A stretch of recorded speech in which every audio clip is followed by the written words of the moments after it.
நம்ம பூமி நம்ம தமிழ் நம்ம சேனல். இந்த வீடியோவை லைக் பண்ணுங்க, ஷேர் பண்ணுங்க, கமெண்ட் பண்ணுங்க. அனைவருக்கும் கோபிநாத்தின் அன்பு வணக்கங்கள். புத்தாண்டு அப்படிங்கிறது எல்லாத்துக்குமே மகிழ்ச்சிகரமாக இருக்கக்கூடிய ஒரு நாள் அப்படின்னு சொன்னால் அதில் எந்த மாற்று கருத்துமே இருக்க முடியாது. அதில் ஆங்கில புத்தாண்டு, தமிழ் புத்தாண்டு, தெலுங்கு புத்தாண்டு, இந்த மாதிரி ஒவ்வொருத்தருக்கும் ஒவ்வொரு வகையான புத்தாண்டுகள் இருக்கத்தான் செய்கின்றது. எது எப்படி இருந்தாலும் ஒரு வருடத்தோட ஆரம்ப நாளானது சிறப்பாக அமையும் பட்சத்தில், நம்ம மனசு அதை இன்பமாக எடுத்துக்கிற பட்சத்தில் அந்த வருடம் முழுவதுமே பார்த்திங்கன்னா ரொம்பவே சிறப்பாக அமையும் அப்படிங்கிறது எல்லாருமே அறிஞ்ச ஒன்று தான். சரி, இப்படி அந்த வருடம் முழுவதும் ஆனந்தமாக இருக்கணும்னா அந்த புத்தாண்டு அன்னைக்கு என்ன பண்ணணும் அப்படிங்கிறத நம்ம நல்லா தெரிஞ்சுக்கணும். முதல்ல நம்ம சொல்ல வர்றது, தயவு செஞ்சு 12 மணிக்கு போய் கோவிலில் தரிசனம் செய்கிறத தவிர்த்துக்குங்க. ஏன்னா ஆகம விதியை மீறி சில இடத்துல நடைபெறுகின்ற இந்த தவறுகளை நம்ம தெரிஞ்சே பண்ணக்கூடாது அப்படின்ட்டு தான் நான் சொல்லிக்கிறேன். சூரிய உதயமாகட்டும், தவறே இல்லை. ஒரு 6 மணிக்கு மேலே சூரிய உதயத்தை பார்த்துட்டு அதுக்கப்புறமா ஒரு கோவிலில் போய் தெய்வ தரிசனம் பண்ணுறதுங்கிறது ரொம்பவே சிறப்பான ஒரு விஷயம். அப்போ தான் நம்மளுக்கு எல்லா நேர்மறை ஆற்றல்களும் கிடைக்க பெறுகின்றன அப்படிங்கிறத தெரிஞ்சுக்குங்க. என்னதான் நம்ம கோவிலுக்குள்ளே போனாலும் இருள் சூழ்ந்த அந்த நேரத்தில் நம்மளால் முழுவதுமாக அந்த பாசிட்டிவ் எனர்ஜியை ரிசீவ் பண்ண முடியாது அப்படிங்கிறத நல்லா தெரிஞ்சுக்குங்க.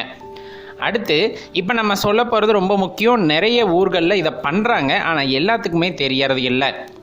அதுவும் குறிப்பாக கேரள மக்கள்கிட்ட இந்த பழக்கம் இருக்குது. அவங்களோட புத்தாண்டான விஷு அன்னைக்கு பார்த்திங்கன்னா அவங்க இதை கடைப்பிடிப்பாங்க. என்னன்னு பார்த்திங்க அப்படின்னா, இப்போ நேரமே காலையில் கோயிலுக்கு எந்திரிச்சு போகிறாங்க இல்லைங்களா, அங்கே போயிட்டு அங்கே இருக்க அர்ச்சகர் எல்லா குழந்தைங்களுக்குமோ இல்லை போகிறவங்களுக்கு 5 ரூபாயோ இல்லை 10 ரூபாயோ அங்கே தட்டில் இருக்க காசு கொடுப்பாங்க. அதுக்கு பதிலாக இவங்க தட்டில் காசு போட்டு வருவாங்க. இது அந்த தெய்வத்தால் ஆசீர்வதிக்கப்பட்ட பணம். அது வீட்டுக்கு வரும்போது கண்டிப்பாக நம்ம வீடு செழிப்பாக இருக்கும் அப்படிங்கிறது ஒரு நம்பிக்கை. ஆனால் இன்னும் தமிழ்நாட்டில் அது பிரபலம் ஆகாத காரணத்தினால் நம்ம என்ன பண்ணலாம் அப்படின்னா, நீங்கள் ஒரு 100 ரூபாயோ 50 ரூபாயோ உங்களால் எவ்வளோ முடியுமோ அதை எடுத்துகிட்டு போயிட்டு அங்கே இருக்க அர்ச்சகர்கிட்ட சொல்லி அதை சாமியோட பாதத்தில் வச்சு வீட்டில் பத்திரமா நீங்கள் எந்த பீரோலையோ அல்லது பணப்பெட்டியில் பணத்தை வைக்கிறீங்களோ அந்த இதில் பத்திரமா வச்சுருங்க. அது பல்கி பெருகி அந்த வருடம் முழுவதும் உங்களுக்கு செல்வ செழிப்பை உண்டாக்கும், பண பற்றாக்குறையை போக்கிவிடும் அப்படிங்கிறது அதில் உள்ள ஐதீகமாக இருக்குது. முடிஞ்ச அளவுக்கு 5 ரூபாய் காசை வச்சு வாங்கிட்டு வந்தீங்கன்னா கூட போதும், அதுவே உங்களுக்கு பெரிய அதிர்ஷ்டத்தை உண்டாக்கி கொடுக்கும் அப்படின்னு குறிப்பிடப்படுது. இதை தவறாமல் இந்த வருடம் பண்ணுங்க, கட்டாயம் உங்களுக்கு செல்வ செழிப்பானது உண்டாகும் அப்படிங்கிறத நீங்கள் கண்கூடாக காண முடியும்.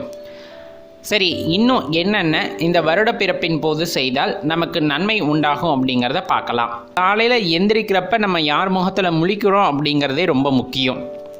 அது பெரும்பாலும் பார்த்தா கடவுளோட உருவச்சிலைகள்லையோ கடவுளோட புகைப்படங்கள்லையோ கண்ணாடியிலையோ அல்லது செல்வங்கள் மீது, அதாவது நகை வீட்டில் இருக்குது அப்படின்னா அது மீதோ அல்லது காய்கனிகள் பழ வகைகள் இதில் எல்லாம் நீங்கள் கண்முழிக்கலாம், தவறில்லை. அப்படி இல்லையா, உங்கள் 2 கையும் கூப்பிக்கிட்டு அல்லது குறிப்பாக வலது கை உள்ளங்கையை பார்க்குற மாதிரி நீங்கள் அன்றைக்கி எந்திரிச்சிங்கன்னா உங்களுக்கு கண்டிப்பாக அந்த வருடம் முழுவதுமே ரொம்ப சீரும் சிறப்புமாக இருக்குங்கிறது ஐதீகம். முடிஞ்ச அளவுக்கு அன்னைக்கு ரொம்பவே கடினமான வேலைகள் செய்கிறத தவிர்த்துக்குங்க. ஏன்னா ஏதாவது அடிப்படும் அல்லது இரத்த காயங்கள் ஏற்படுதுன்னா நம்ம அதை அபசகுனமாக நினைப்போம். வருடத்தோட ஆரம்ப நாளே இப்படி ஆயிடுச்சு அப்படின்னு நம்ம நினைக்கலைன்னா கூட அது உள்ளார்ந்த மனதுக்குள்ள ஒரு எண்ணமாக உருவாயிடும். அப்புறம் அந்த வருடமே நம்மளுக்கு வீணாக போயிடும். அதனால் ரொம்ப கடினமான உழைப்பு செய்கிற மாதிரியான சூழ்நிலை வருது அப்படிங்கும்போது கொஞ்சம் தவிர்த்துக்கிறது நல்லது. அதே போல் கட்டாயம் உங்கள் வீட்டில் இருக்க பெரியவங்க கிட்ட ஆசீர்வாதம் வாங்குங்க.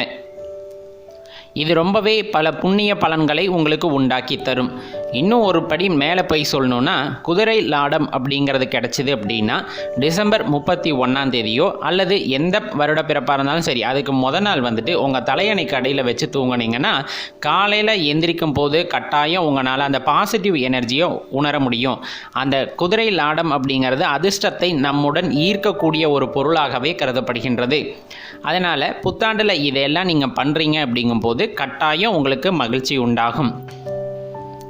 அதிர்ஷ்டம், அருள், இன்பம், ஆன்மீகம் எல்லாம் கலந்து நம்ம பண்ணினாலும் நம்ம பூமிக்கு செய்யக்கூடிய ஒரே ஒரு நன்மை என்னன்னா, ஒவ்வொரு புத்தாண்டப்பையும் உங்கள் வீட்டுக்கு பக்கத்தில் இடம் இருந்தாலும் சரி, இல்லை காடுகளில் இடம் இருந்தாலும் சரி, ஒரு மரக்கண்ணையாவது மறக்காமல் நட்டு வைங்க.